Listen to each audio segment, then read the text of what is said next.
going on, guys? Welcome back to another video. Today we are at Universal Studios. Now this is going to be a different video from what I'm used to. Usually I'm here to do updates around the park and just give little details of what's going on, what's happening, all that jazz. Now today I kind of wanted to do something a little bit different just because Halloween Horror Nights is coming up and I wanted to give a few tips of Rip Ride Rock is going. I wanted to give a few tips on how you can spend your time wisely here at Universal Studios for Halloween Horror Nights, as well as making sure you're able to hit all the houses and all of that in a timely manner so you can get the most out of your ticket. Alright, so the first tip I have for you is to buy your ticket online. The reason why I say buy your ticket online is because first, you're going to save a ton of money by just buying it online. You're gonna save at least $20, $30 by just doing it beforehand and not having to do it at the main gate. A second thing is you're gonna save a lot of time. Being here at 5 o'clock, getting ready to get your ticket is not gonna help any because the line to get into the park is gonna be much longer, and if you think you're gonna plan it out correctly, you're probably not, because the lines for Halloween Horror Nights are insane. Like, you wanna get here an hour and 30 minutes beforehand, and that's gonna bring me into my next topic. So the next topic is arriving on time. If you guys get here at least an hour and a half beforehand, you are set. You're gonna get a good place in line, but that's if you get your ticket online. If you don't get your ticket online, get here 2 hours before, because at least you'll be waiting at least a little bit longer rather than an extra 2.5 hours. So plan your arrival time, get here about 4:30. I would say that's when I'm gonna start getting here, especially for opening night, because opening night is crazy. And if you get here at 6, you're gonna be standing next to Grill Brew just because of how long the lines actually are. So plan your arrival time. Another big thing that you wanna do before getting here is not only buying your tickets beforehand, but eat before you get here. Whether that's eat something in City Walk, and be here earlier than 4:15 or 4:30. Get here like 3:30, get something to eat. That way you're able to enjoy the park without having to sit down and waste part of your time trying to eat something. Yes, they're gonna have tons of options for you to eat. As you saw in my last video, there are plenty of booths gonna be set up for beverages and food, but that's gonna be wasting a lot of money because you're only gonna get a small portion. Like Twisted Taters, yes, it's a big stick of like potato chips, but that's not gonna fill you up. And then also getting beverages and stuff, you're gonna be paying $12 for a beer when you can go out and get one for cheaper outside of the park. So eat before getting here. It'll save you lots of time. You can go through houses more and just be efficient with your time. Now let's talk about efficiency in going around the park. So you want to make your time efficient and be able to go through all the houses in one night, right?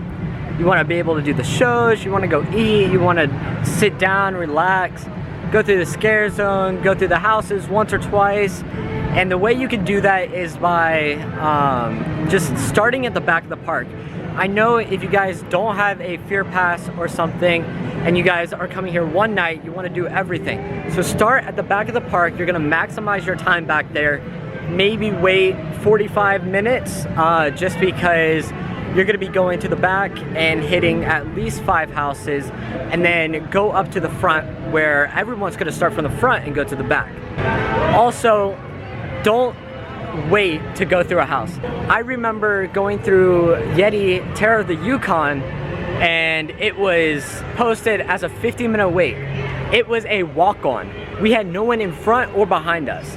So take your shot, even if it says 60, go in it, because honestly sometimes you can move through those houses, sometimes it's held back because of cash changes. So make your way to the back of the park or turn right into Lights, Cameras, Action, where the Eddie's Revenge scare zone is, and make your way back that way because you're gonna bypass all of this over here and go straight for 3 different houses, and then once you get to the back of the park, you'll finish with 2 and then 3 up at the front, and then a couple scattered. So hit the back houses first. I can't stress that enough if you want to do all 10 plus the shows, because you're going to be able to do 10 houses plus 2 because of the extra times you go through them. So the next thing I want to talk about is something that is important when it comes to Florida. I mean, California also has its things, but Florida is unexpected, right? It can be 100 degrees 1 second and fall down to 80 something degrees because of rain. So check the weather, right? Dress appropriately for walking around the theme park. That goes with shoes, just dressing, just clothes in general. What are you gonna wear to a theme park? Are you gonna wear jeans or a dress to a theme park? Unless you're like doing cosplay, I don't think you're gonna be wearing jeans to a theme park. Unless you're a dad. A dad would, cargo shorts and jeans. I mean, I'm not a dad, but I wear cargo shorts all the time. You're gonna be walking a ton. And I know from experience, my sister, sometimes her feet hurts just because she doesn't wear the right shoes. Wear Converse, wear like Skechers, I don't know what you want to wear. Don't bring your Nikes because, like, your nice ones. Don't bring your nice ones. Just because if it starts to rain, there's gonna be puddles everywhere and I don't want you to ruin your shoes. And also, don't wear something that you're gonna get hot in, because I'm telling you, you're gonna be walking all night or you're gonna be standing all night and it's hot.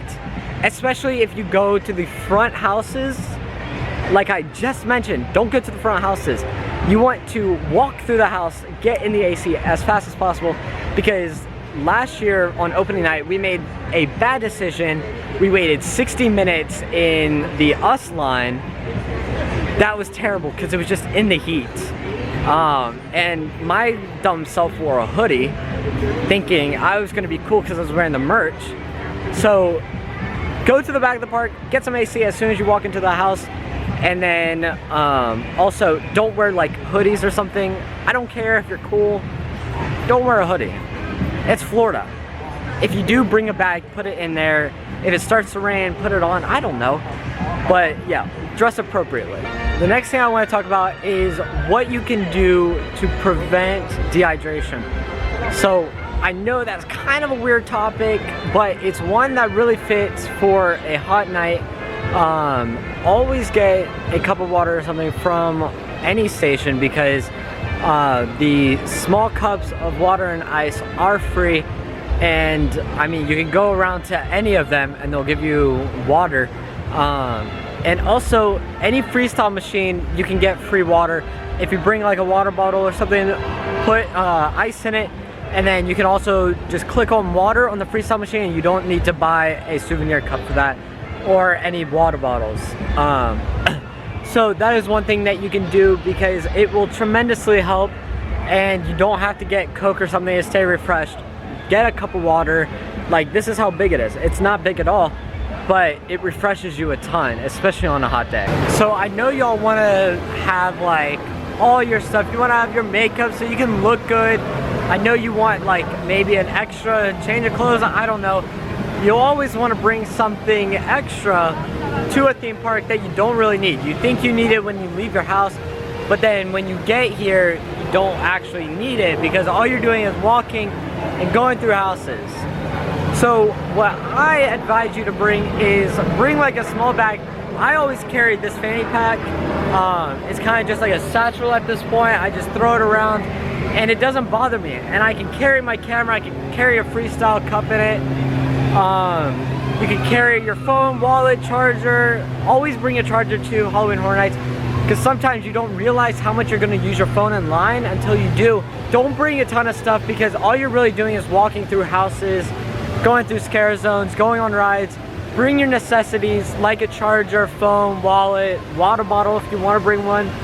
But don't bring extra stuff that you're not going to use, like makeup or an extra pair of clothes.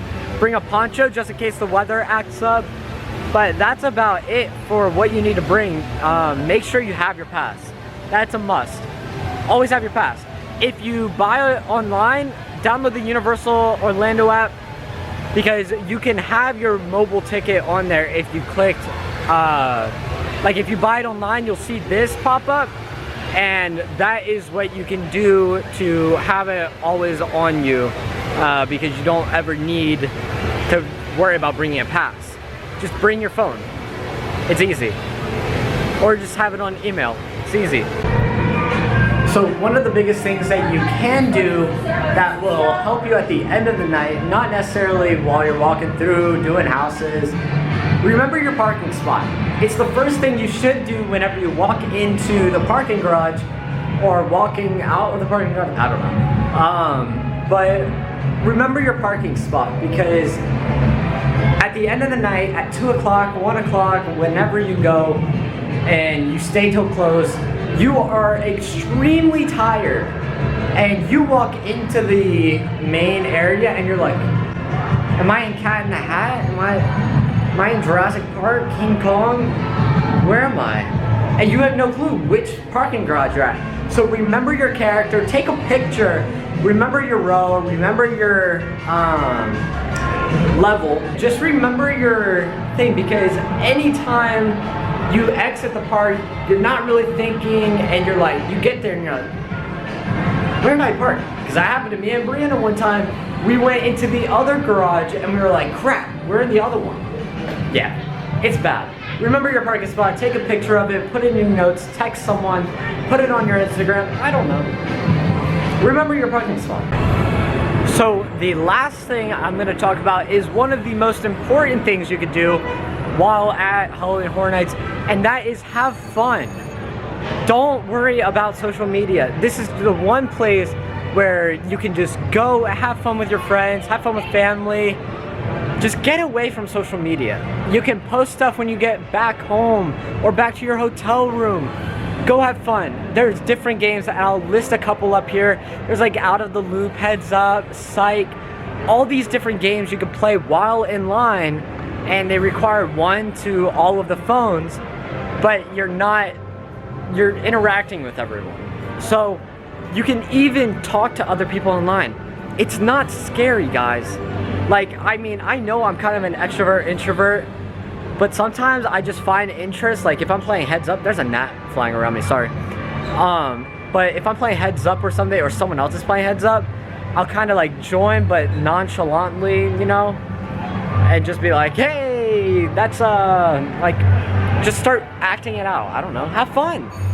Everyone is there to do the same exact thing as you, and that is to go to Horror Nights to have fun and be scared. So get away from social media. I mean, by all means, text people, let them know you're having a good time, but like stay off of TikTok just while in line. You have other people. Now if you're by yourself, that's acceptable, but usually you're not going to go by yourself, unless you're me. Yeah. But find other people. Honestly, if you talk to YouTubers and stuff, find someone with the camera, ask them questions, they will love it. Like, I just met up with two people. One of them I don't know, but another one is one that I met last time I was here, Adventures with Mike and Steph. But go talk to people. Find people with different interests. Ask them what their favorite horror movie is. Engage with other people, because they're there to have fun, and you're there to have fun. Go have fun. It's easy. Also, go ride rides. I don't know. But stay off your phone, please. I'm asking you. Because that's when you're like, oh, man, they're telling me to put my phone away. Also, no video recording inside the houses, so don't even think about recording in the houses. I'll talk about that more on opening day. This next tip is kind of just like something to advise you. It's basically just saying, don't buy merchandise until the end of the night. I know that hoodie looks cool. I know these shirts look cool, but don't buy them until the end of the night. Unless you're like wearing a tank top or something and you're expecting to get something and you have it in mind, don't buy it until the end of the night. The tribute store stays open till close, So does the Universal Studio store. So all of it's still open when you're about to leave. So just wait. Honestly, just wait. Thank you guys for watching. If you guys have any other questions that I didn't cover, go ahead, leave them down below because I will try to answer them as much as possible. I want you guys to have the most fun and be able to do everything in one night. If you guys get the one night pass, you should try to add the Scream Early pass. That's something that I didn't mention before, but that's because it's an extra add-on. It's $30. You guys get to enter the park an hour early to go in the Stay and Scream. So you can pick any location. There's one that's out here near the pub place, the Irish pub. Filligans? Yeah, something like that. I don't drink, so I wouldn't know it. You can stay over there, and then you'll have access to 2 of the houses over this way. And then there's one that you have access to this one, and that's just right around here. And then also there's one in Springfield or around that area that you can stay in, and that will give you the ability to go over to the back 2 near MIB and possibly the others where the Beetlejuice and Haunting of Hill House is. So definitely check out Scream Early Pass because you can add that on to your Horror Nights Pass, and it'll let you into the park before it closes for everyone else to come in. You just bypass that entire line. Anyhow, if you guys aren't following my Instagram, go ahead. They are down below. Also, if you have any questions on Halloween Horror Nights, or if you want to check it out for yourself, go ahead. The Horror Nights link is below. If you guys have any other questions, let me know, and I'll see you guys in the next video. Peace out.